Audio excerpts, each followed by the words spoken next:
I am Ryan Keys, your host with Spirituality with a Spin, and that was Maroon 5, killing it, begging her to stay. And she wasn't going to listen. She wasn't having it. She was out of there. She was on the run. Can't stop me. I'm out of here. Hide and seek. I tell you. So I'm going to talk about a couple of different things on this episode.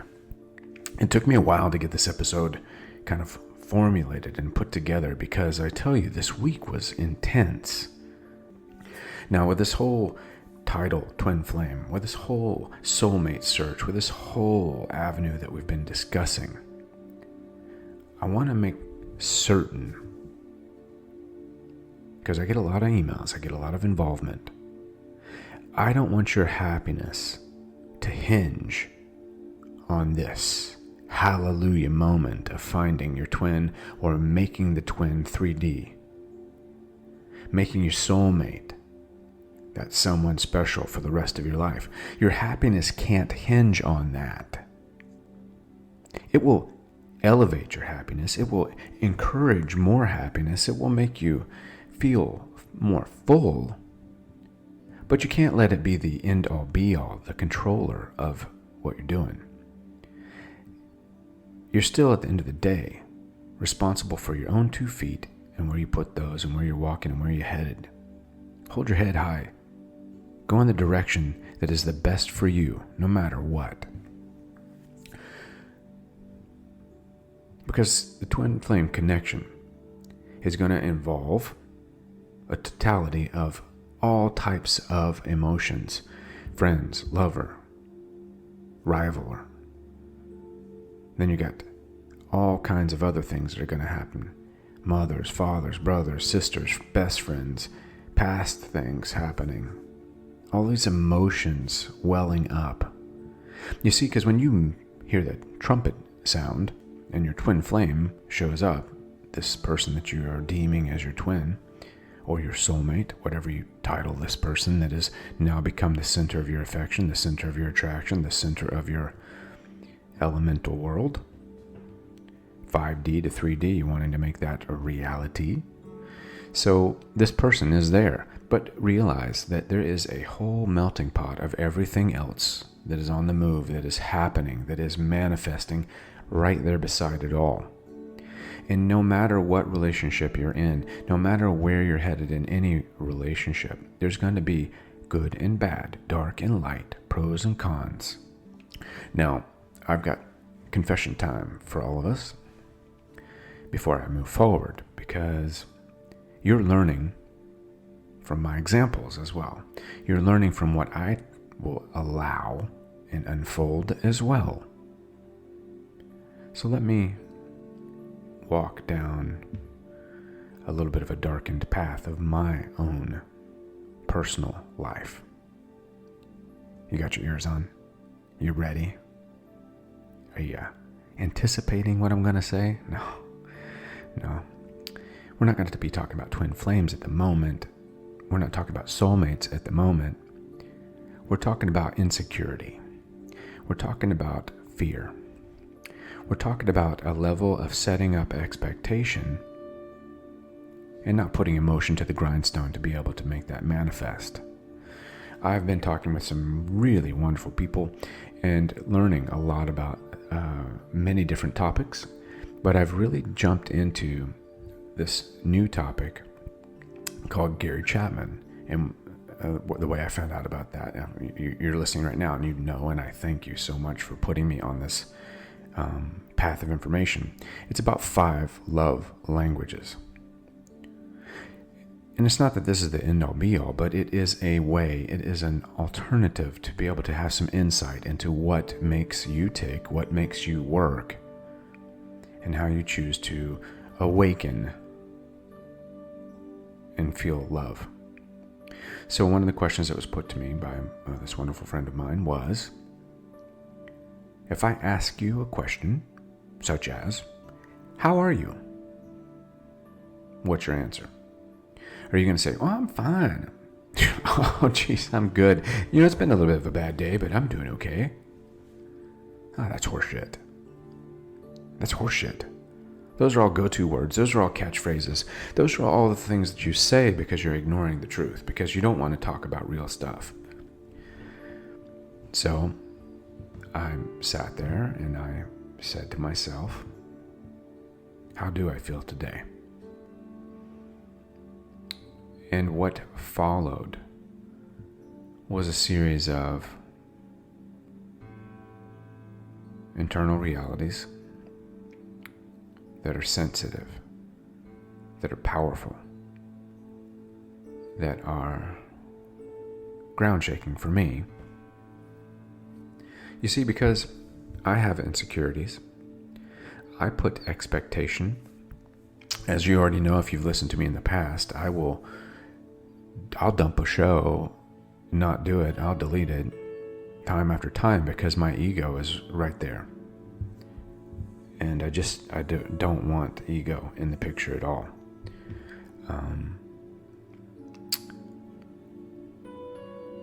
I am a complex human being like all of you. For me, it is very difficult to trust. So in the course of not being able to trust, what happens is I start to pull away a little bit. It's like a tug of war. I'll come close and I'll pull away. I'll come close and I'll pull away. And that establishes this rhythm which develops insecurity in a relationship. And these are all things that I have to learn to deal with. Because twin flame, soulmate, doesn't matter what it is, mama, daddy, whatever. This is going to present a problem. It's a hurdle. Because if I can't truly trust, and it's not that I'm not talking about that, I'm like, oh wait, are they online? Are they looking for somebody else? Are they out of the bar? Not that kind of trust. I'm talking about the kind of trust where I feel like I can let go and I can love to the fullest. I can be huggy, I can be loving, I can open myself up 100% and I can be present. And I'm not talking about that I can't do that.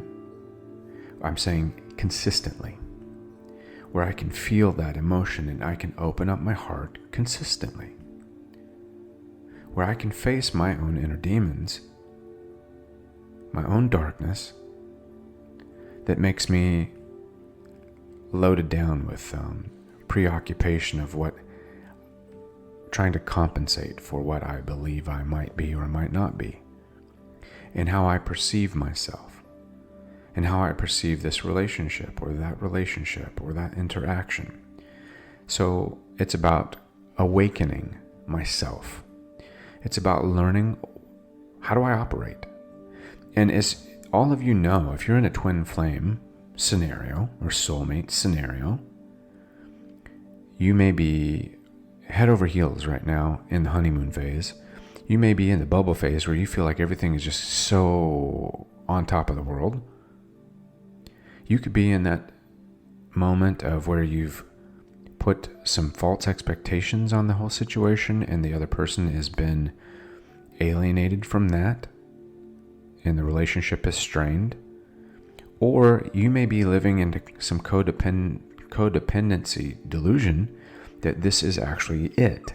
And this person running from you that is hurting you continually is following a stage of running.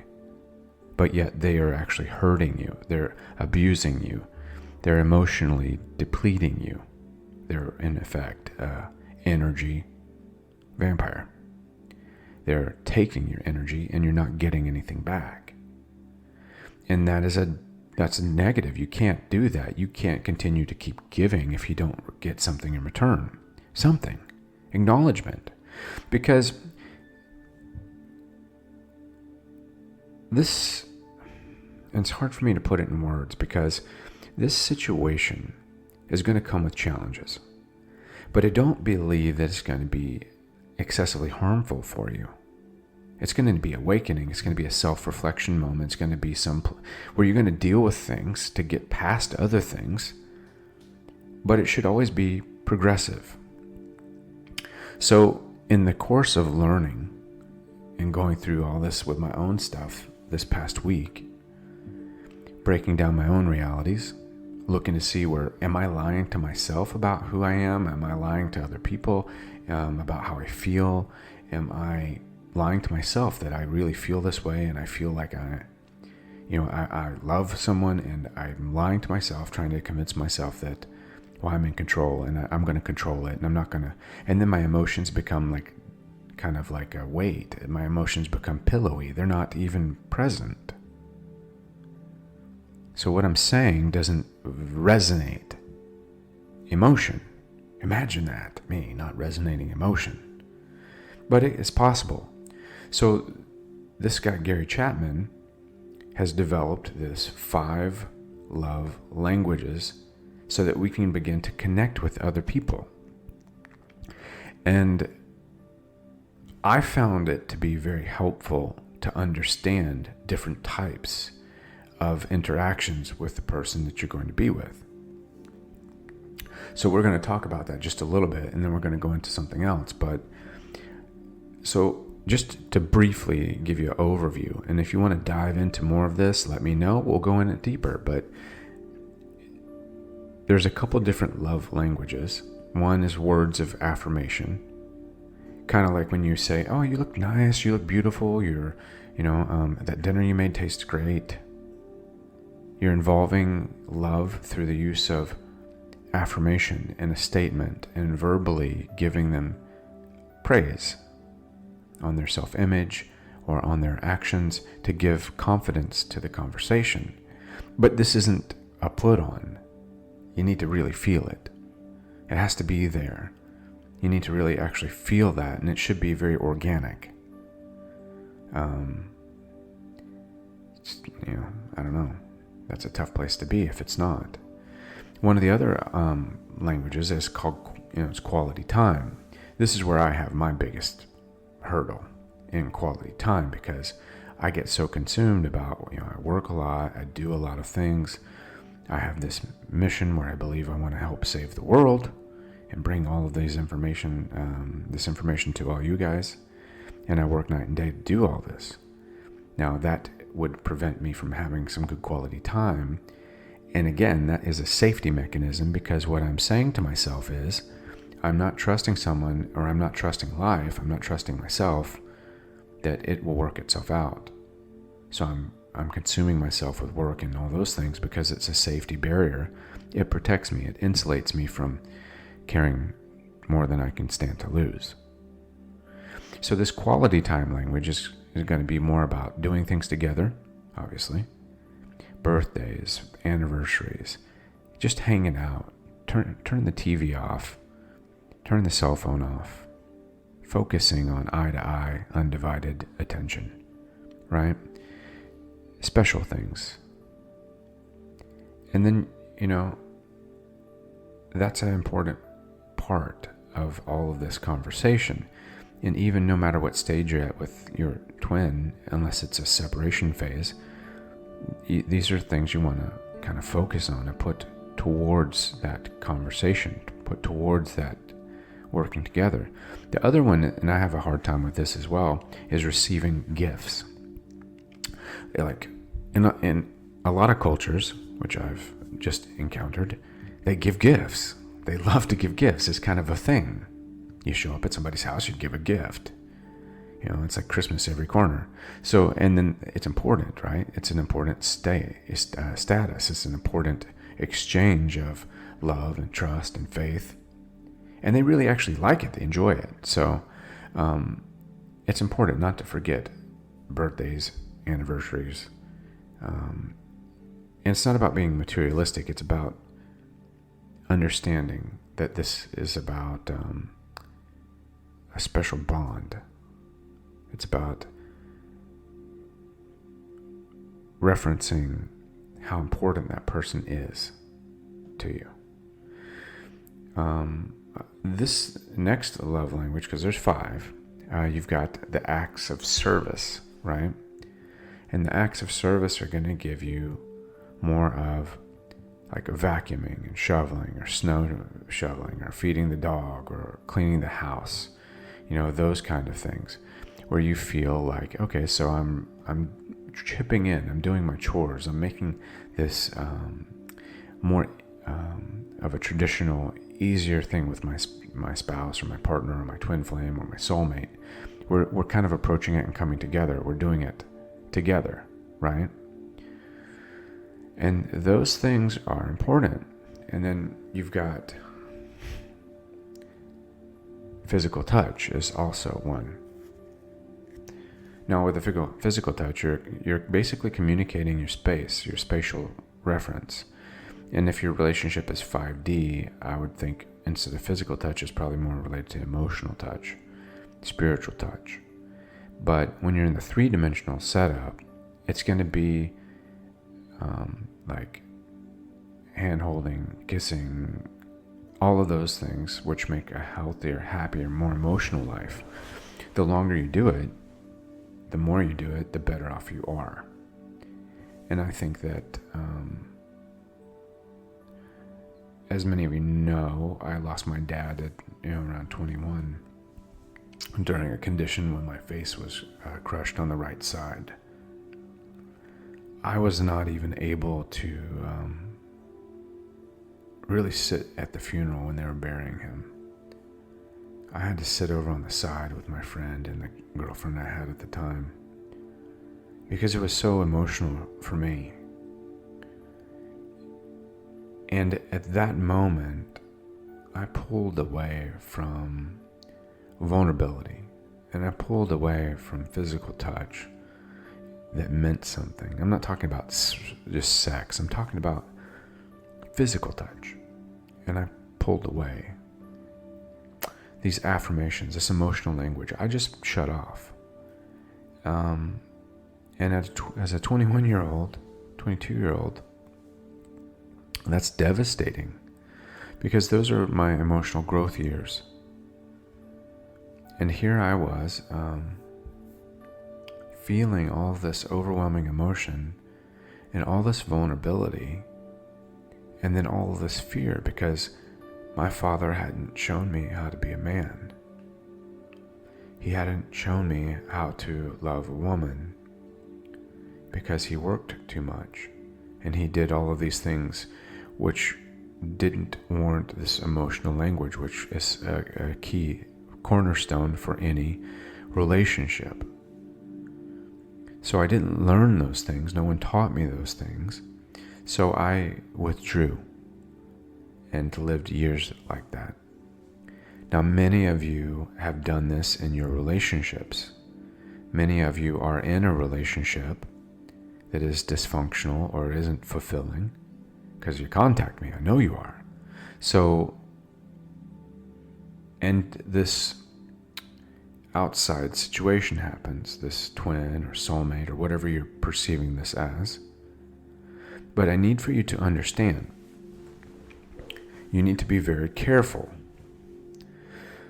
because it is a fine line on whether this is your destiny or whether this is your decision to run from your current situation because you are afraid to face something that has been in your life for a long time, even longer than the relationship that is not fulfilling. Right? Because let's be real. Let me talk real. Do you know how many relationships this destroyed for me? Now, if I went into a relationship that was long-term, and I did, I went into false flame relationships as well. Now, even with the false flame, a karmic twin, those ideas and those issues came forward with me. They came into the situation that I was experiencing. They just don't stay behind. They come in. They sit there. They start to germinate and start to nurture themselves in this new situation. So it doesn't matter who or what or where, it's going to come back up if you don't settle it.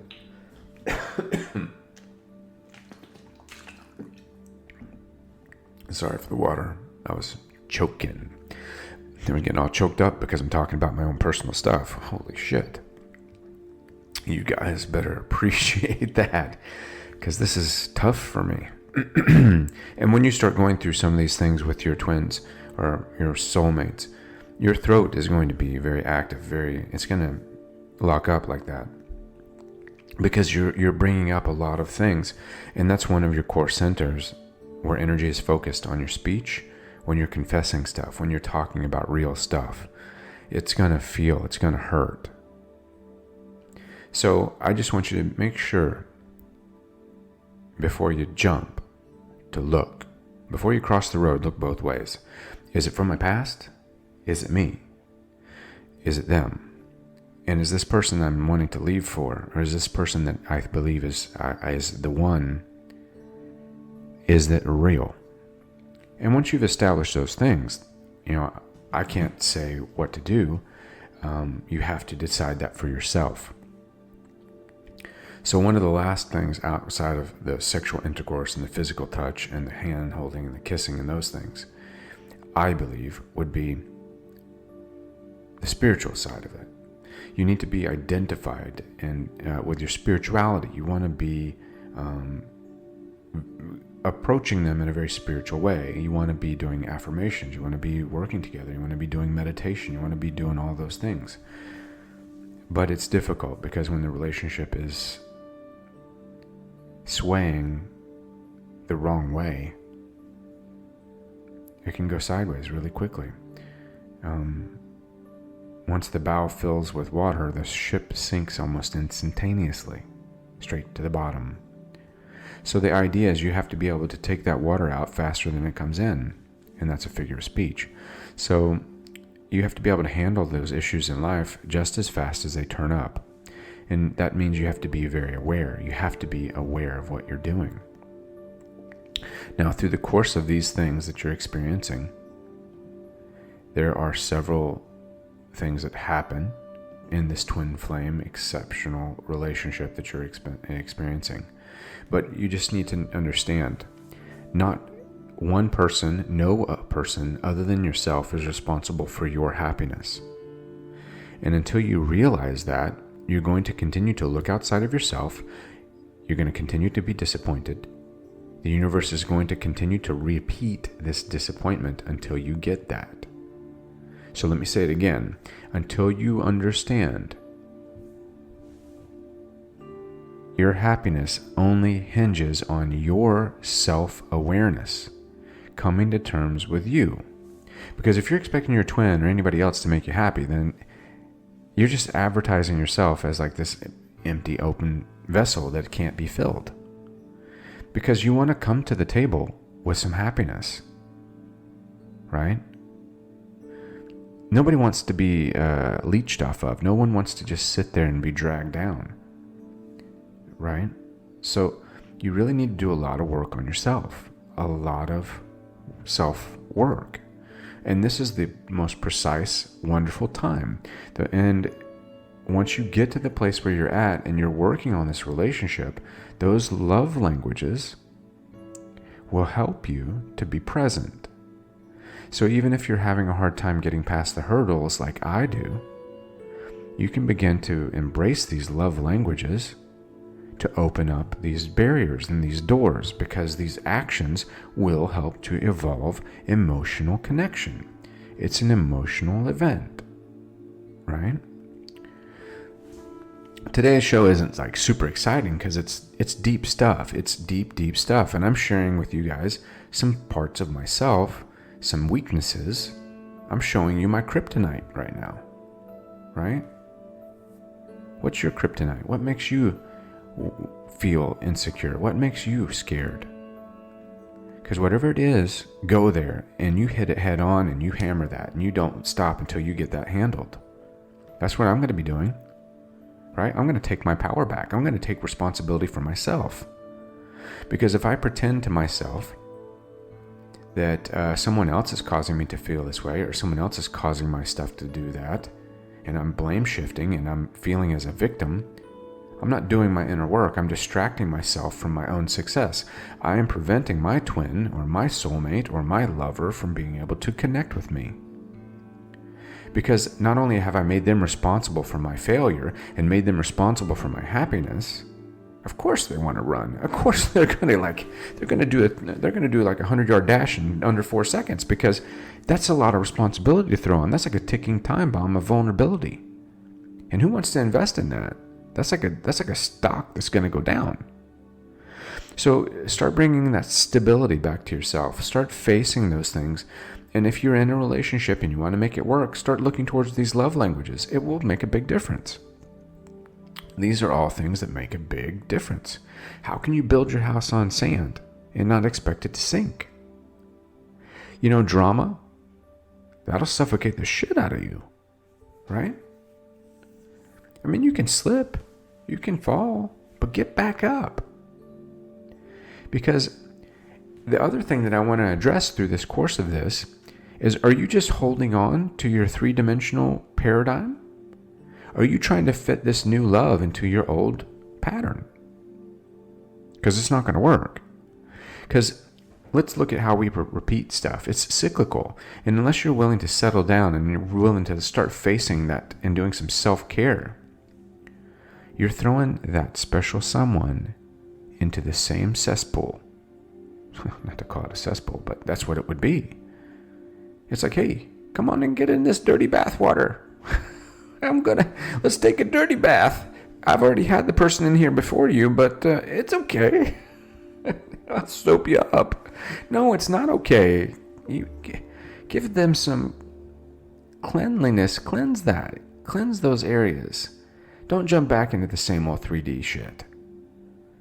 Here you are making and manifesting this beautiful spiritual, emotional 5D connection, and you just drag it on down into the old 3D do it again trick, right? So in effect, you're pushing your twin flame away because that energy just can't stand to be restricted in those old patterns. It's not going to do it. This relationship, this design for what this is not designed to go back to the same old way. So if you don't become a new person, if you don't face yourself and face your weaknesses and process through those, you're going to not go 3D. I'm just saying. And then you need to understand, the other person does need to love you. They do need to have some love for you. They do need to have some attraction for you. They need to bring you some good stuff. They need to be on your team. They need to be on your side. Because at the end of the day, all this has to be about the highest good. Not just escapism, not just looking for something different. Because if you want to truly be in a physical relationship with this person, the only thing that's going to get you there is wholeness and happiness in yourself. That takes some work. You got to face those dark demons, right? Face them. Cut it out. Throw some sun. Throw some light into that dark cave. Because just going physical, going 3D, isn't going to solve this issue. It won't, right? You have to solve this issue, and that union won't be realized until you completely understand. You got to lift that cloud of illusion because it's raining on your parade. So it's going to continue to do that as long as you allow it. Right? And don't forget, some of these are going to be karmic connections, karmic twins. That is going to happen. It's going to leave you anxious, devastated, abused, misunderstood, like you have a huge hole in your chest. Nothing would have come out of it that you're going to feel was like good. Except for hindsight. Because 10 months down the road, 2 months down the road, you're going to have that moment where you're going to have that aha Oprah moment. And you're going to say, hey, now I get it. Like right now, you're probably listening. Somebody's listening and saying, no shit, that was a karmic twin. Now I get it. They energetically drained me. I gave them that. And then you can understand you're repeating a cycle. And when you're in a circle, you have a hard time because you're denying your truth. Because you want a union so much, you want to be in something so much, you want to be out of something so much, you're truly not looking at the highest good. You're not trying to be you and the best of who you are. So all of these things are going to help you. All these things are going to help you get to a new place of understanding so that you can get past any disillusionment or disappointment. So you can stop with the resentment of where you're at. You can stop feeling disillusioned where you're at. And then the last thing I want to close with that is very important going forward. All of you that have left a relationship, all of you that have completed this higher work of self, and you're moving into your new relationship, your new soulmate, your new twin flame, your new life partner, and you're feeling it. I really want you to think. You want to go into it with breaking some ties to the past. And I believe your words have power. What you say is going to be a very powerful thing. So think of it, sex as like this tridimensional mind, body, soul kind of thing, a trinity, right? So when you have sex with a person, you bond with them, mind, body, and soul. That's why when somebody comes into the picture that's new, all these past people get a little tug on their little anchor that's hanging back, 2-3 years back, 3-4 years back. And then they'll give you a buzz like, yo, baby, what's up? I want to holler at you, girl. And you're like, no. I just met somebody. I know what's going on. But it's because they're starting to feel that you're feeling happy, you're energized. And all these people are getting attracted spiritually. So you need to change your brain, change your life, change how you're seeing these things. You need to start saying to your lizard brain, that whole limbic system, by physically sitting there, and let's just say hypothetically, your last ex is Steve, you had sex with him, and now you're in a new relationship, and this is the one. You want to sit there in a little bit of a branch of meditation. You want to say, I cut all soul ties with Steve. All sexual ties with Steve I cut. I release. I release you, Steve, to go to where you need to go, as above, so below, and you are done to me.